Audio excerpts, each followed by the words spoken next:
It doesn't matter. It's our show. Oh my God, we're together. Nice to meet you, buddy.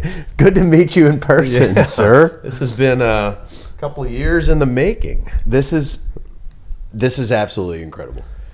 And cheers to the end of dry January. We're going to have brother. a drink together. No one I'd rather break dry January. I'm proud of you for doing that dry January thing. Yeah, it's been good. It's been healthy. It is healthy, and I bet you slept better. And Slept all better. that stuff. Was less anxious, less depressed, happier, more driven. So less anxious. My mindset was more clear, and I can't wait to get back to drinking. Having said all that, no, I'm joking. This is a single celebratory drink. We could do that. Yes. Yeah. Single celebratory drink. And we're celebrating a second season, meeting for the first time. The fact that you are taller in real life than I am, I think that's worthy of celebration. In fact, let me scoot up a little bit. That means a lot to me. Yeah. Sean's in a booster seat, actually. So no, we're not. No. That you dress very well, and I'm California casual. Well, and I'm picking up this whole vibe, and I'm absolutely loving it. Like, have not spent a lot of time in California. And what is the vibe? What would you say the vibe is? I feel absolutely relaxed. When I'm in your backyard, I feel like I'm in Fern Gully. It's green. There's plenty of places to sit. And there's a pool. Moving water. Birds. Moving water is nice. Moving water is nice. There's something, I think psychologists say, like the sound of moving water does something to you. Oh, yeah. It probably balances out all that anxiety that the booze gives you, So, right. yeah, let's talk about this. I'm at a conference in Palm Springs. Yeah. This is how we decided to do this. I Uber to your house, which took 3.5 hours. Yeah. Thought it was going to be 2, but that's LA. That's LA traffic. That's I think, Orange County the traffic. I-10 bit you today, unfortunately. So Yes. sorry about that. But then I just show up at your front door and knock on the door. You answer the door. We meet for the first time. We do, yeah. And it was epic. And you weren't recording it, which I found that to be the strangest part. I was. Oh, you were? Oh, yeah, the camera was on. Oh, I didn't know that. Yeah, I'll put some footage in Okay, here. all right. But I also didn't want to steal from the moment because we're going to make plenty of content. So I kind of wanted to just take it all in. And so what were we've been doing this show. This is we have 25 episodes, let's say, when this runs. So what were your first impressions of your co-host when we... like I told you. Was the meeting everything you wanted it to be, I guess, since we're building a media taller empire than I thought. together. You have a presence about you. You're kind of like a big presence. Big presence. Yeah. Like need to lose 10 pounds. Like be 10 pounds less presence. A little bigger, maybe? No, I'm just kidding. No, not like that at all.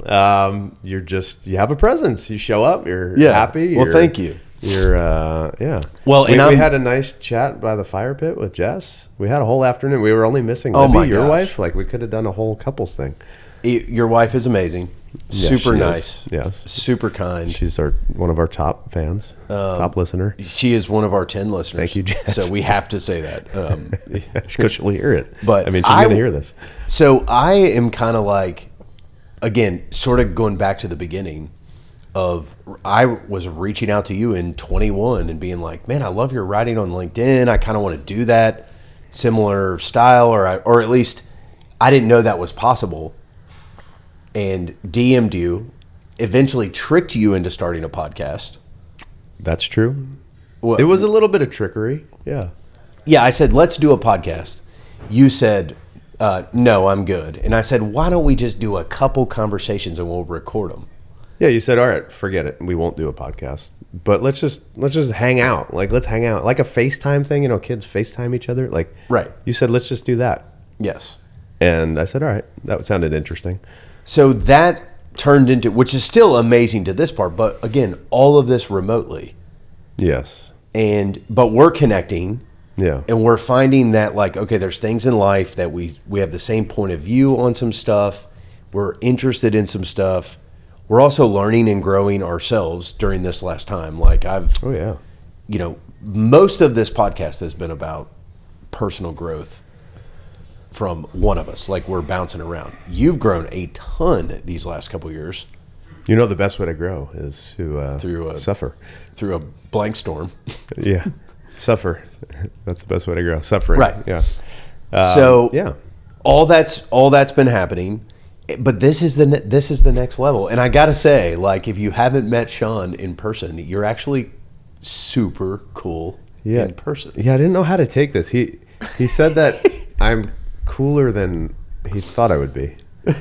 So that's like a really confusing compliment. So thank you. I'm saying on the cool level, I thought you were like a yeah. I thought you were like an A-. Right.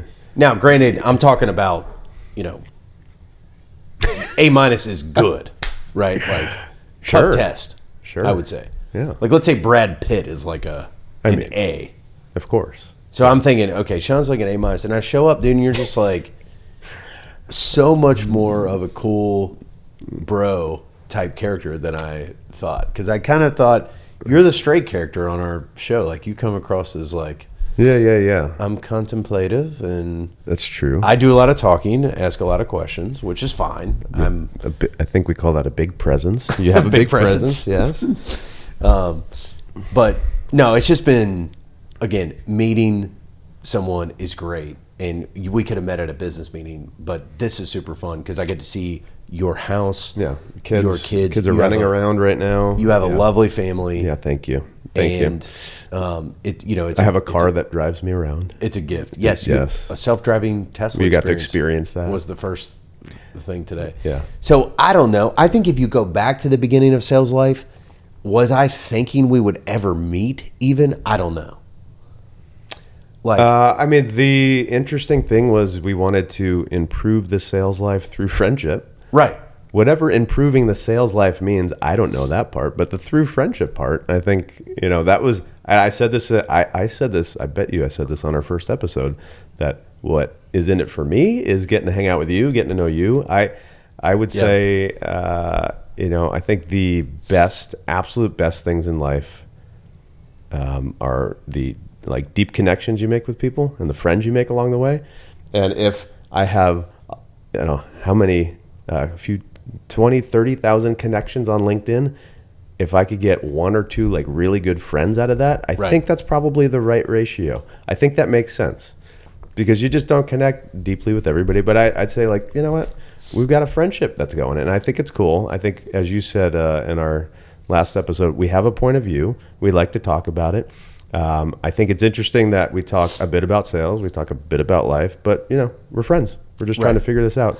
And then we push in because the way the world is going, media, the AI, I mean, all of it, like what does that mean for our industry, for our lives, for raising kids? Like what does that all mean? Yeah. We should talk about it. And I think that's what we do. Yeah. And you don't have to, we don't record every conversation that we do. Most of them. That's true. No, we don't. Because we hate to waste it. We actually are. Well, in the beginning, we had to stop. This is true. We'd call each other during the week, and then 30 minutes would go by, and then we said we should have been recording. That was totally wasted. That was wasted. And then we made a rule: let's not talk unless the camera's in front of us. Which Well, no, I think you said the way the world is heading. That's what I'm super excited to lean into. Yeah. I've been at, part of the reason of being out west is I've been at conferences all week, right? And so all the conferences are about AI, essentially, in one way, shape, or form, and how AI is changing our landscape. And all of the conferences are only good because there's human connection. Yes. So this is my idea. I'm just going to throw this out to you right now. Oh, my gosh. You ready? I would like to create a keynote talk that I deliver to you. You're the only one that'll listen. Well, Jess would too. Right. Maybe Libby. I don't know. Maybe so your this wife. is the debut. This is the vision I got from because we were at our SVN national conference, and the conglomeration of the speakers sort of made me think that you need to instill all this into one talk and have it be the modern commercial real estate executive. And I think the modern commercial real estate executive thinks a little bit about what we're doing, which is authentic storytelling, documentation, whatever, and we are putting work into it, but we also want it to be natural. That modern commercial real estate executive perfectly balances human connection. They're fully human, fully alive. They're totally present when they're with another person. And on the other side, they've got technology working for them to make life easier and free up more human connections. Is this what your keynote will be? I think, if you like it. Was that good? Fully human, fully alive, fully connected, fully present, I heard you say. And then on the other side, fully into technology to leverage all of that. I think it's good. Basically, you're everything. I think it's good. No, I'm saying you're. I had them all drilled down to C's. I posted about this the other day. Yes. I can look it up, but creator. You're a creator. Yes. Like in commercial real estate business, you're not just doing deals, you're also telling stories about it, right? Which you and I, we've nailed this. And we have a course.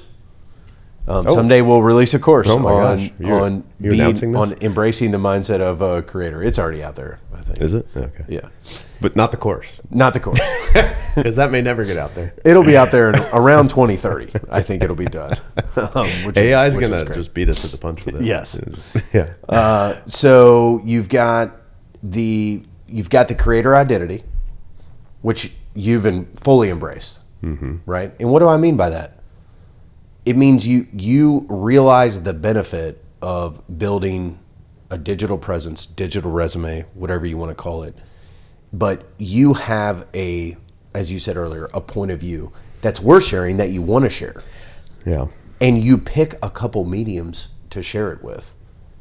And it's not a forced, oh my gosh, I have to be on social media. That's what you're telling me to do. Like, no, I'm saying you could write your point of view down on a Microsoft document and have an assistant share it on various platforms that will change in the coming years. But as you're saying this, I'm realizing the irony of, let's just say, salespeople in general that don't embrace social media, because sales is best face-to-face. You press the flesh, you meet the people, whatever the acronym is, right? MTP, whatever it is, which is 100% true. You don't pick up the phone. You don't send an email. You pick up the phone. You don't pick up the phone. You go meet to face-to-face. Right. We believe that's true. So therefore, salespeople in general, I think there's a whole lot of them that would say, I'm not going to mess around with that social media stuff. The irony is, the reason we are creating is for that exact reason of the human connection. And that, which is why we would say, yeah, you put your authentic self out on social media, and that's why you do video. It's face to face through a screen, and you can't hide. You can't hide. It's a leveraged face to face interaction instead of one on one. You can leverage it to a large group, but it's still the person. It's about the person behind it. It's the person you're trying to connect with. And I think one of the reasons I think you're good at this is because I know that you have a high EQ. Right? And that's really hard to, if you're just getting into the business and you're 23, 24, obviously, which we're not. Hard to do. You have to double down on, I said creator, the next thing was connector. So you truly are a master at human connection. Yeah. And in this day and age, you have to be that much more. Like, because of the the noise that you're fighting through to say, like, let me get my message across. And I think that that all comes back to, are you comfortable in your own skin? Like, are you emotionally healthy? Right? Which is entirely the book of Inner Excellence. That's right. Which is what we're going to talk about. That's a huge preview in the next episode or so. Yeah. So you are creating, you're connecting, you're cultivating with AI, right? I mean, I do think, like, if you go out, like, one of the AI tools I discovered this week was, which I'm ashamed to say, I should have known this already, but Notebook LM. You've seen Notebook LM? No. Have you seen it? Great little AI tool. Let's say you want to drop, let's say you say, give me 4 reports on Southern California industrial. You drop them all in. It'll summarize, provide you stats, whatever. You can say, I need it in a 30-second summary version. I've got 4 minutes to read, whatever. You can even turn it into a podcast, listen to it in your car. That's just for you, right? So you have all of that. But is any of the information true that went in there? No idea, right? So like I can ask ChatGPT about data in my market, and it will cite CoStar and reports and whatever that are simply wrong. I know they're wrong because I have the data. Yeah. Well, and it will just fill in the gaps with whatever it wants to make up. Right. Yeah. But that's the current state. It's getting better, and it won't be like that going forward. Yes. Yeah.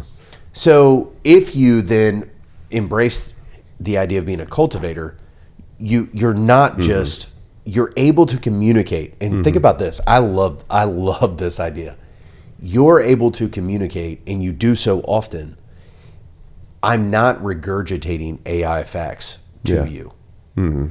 This report was, we used AI to produce this report, but it came from proprietary data, check data, whatever. And so you're actually just cultivating and maybe even providing some of the perspectives.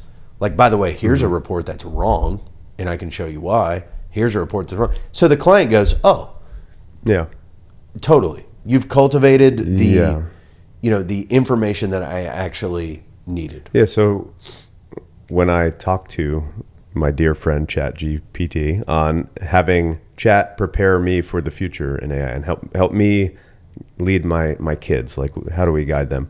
It talks about the premium skill moving forward is judgment. So it's your judgment. It's I would say like put it in the business or sales sense. Before, rewind the clock, I don't know, a decade or two or however long, it was about getting information and delivering it. Right. In our world, in a service business, in commercial real estate, get the information, distill and deliver that to the client. Well, now we're swimming in a sea of information. So how do you take all the information out there and decipher what is the right information then communicate that? So it's that requires judgment. Judgment is the skill. Right. How do you do that? And I think to your point, that's what the premium skill will be going forward. Excuse me. Yeah. And so can you imagine this talk happening with 3 solid examples of each? Like because I'm an example guy. Like I love examples. And if I'm giving a talk on AI, I want to see 3 tools that like show you exactly within screenshots or whatever. Right. So you can kind of picture that, and it makes sense to me. And then the 4th one for the modern commercial real estate executive, I've forgotten. Creator, connector, cultivator. Yes. And then the 4th one was my favorite, but I had to force the C, which was the reason that it didn't quite work. Hold on, I'll tell you. Sean, tell us a joke or something if you... No, can't do that. Actually.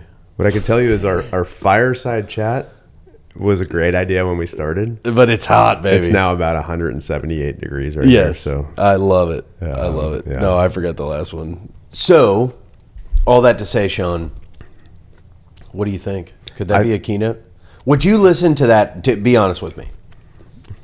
Would you listen to a talk where I said, I want to give you a picture of the modern commercial real estate executive. Here's 4 things that you need to focus on. Would I listen to that talk? No. Would I listen to you no matter what the topic is?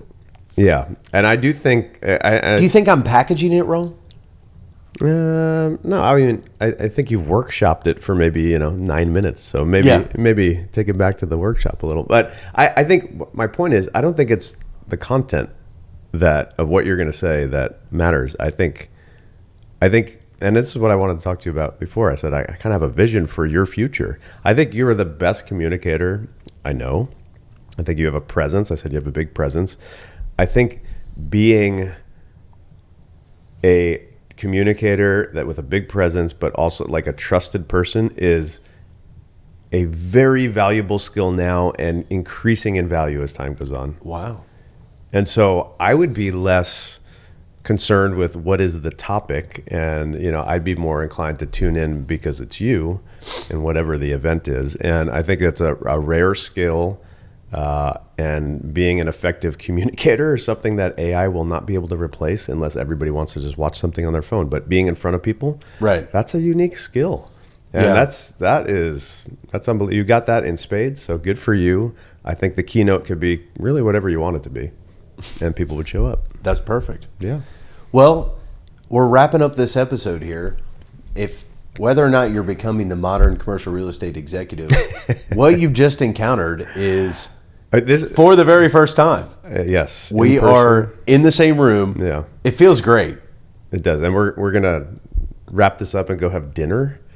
Right? I mean, that's going to be fun. That's going to be fun. You're staying at my house tonight. I'm hoping you turn your pool house into a studio. We might do that. I'm going to come back to California. All I got to do is walk in. Yeah. We set up, we record, and then we'll have more dinner. My wife will come with us. I was going we have 7 listeners now. I think once we break the 10 listener barrier, I think then we could do the full-time studio.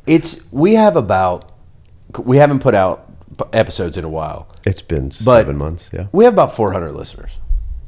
Yeah, I mean this sincerely. I'm doing this to be friends with you, and I'm in this to learn. Those are my top 2, and then I really have a strong bent of wanting to add value. Like, it's just I don't know if I just approach life as I got to add value, maybe to my detriment, but. Well, you and I have never done an audience poll type thing. Yeah. But I do think this season of Sales Life, let's call it season 2. Sure. Chapter 2 of Sales Life. We may even refresh the branding. We've met now. Hey now. This is only beginning. But I do think you're correct in the sense that there is nothing wrong with us, and I think it will attract a lot of people if we go all in on here's what we're learning. Sometimes it's a breakthrough, sometimes it's a failure, whatever. Here's what we're learning, whether it's working or not. That's really going to add value to people's lives. It's true. Yeah, I'm in it to learn, and then as we document you and I learning and share that's valuable. Because we've got an episode coming up that's I refuse to be left behind with AI, right? That for me over the winter, that has been a total experiment. Yeah. AI is getting weird. We're going to talk about it. AI is getting weird, but things are getting, it's working. Yeah. I just sat down this winter, and again, this is a little preview. I'm going to give myself 4 hours on an off day to research and start with what are the things I need to do? What are the things that are taking a lot of time that I think maybe AI could do and help with? Or do I need to hire someone or whatever, and start there, then start researching problems? Because people are just oh, it's a new shiny tool, I'm just going to use it. It's no. It has to have a use case. Yes. Yeah. And I've got a couple with use cases. I can't wait to learn from you. Buddy. Yes, man. Cheers. Great to meet you in person. Likewise. Here's the Sales Life.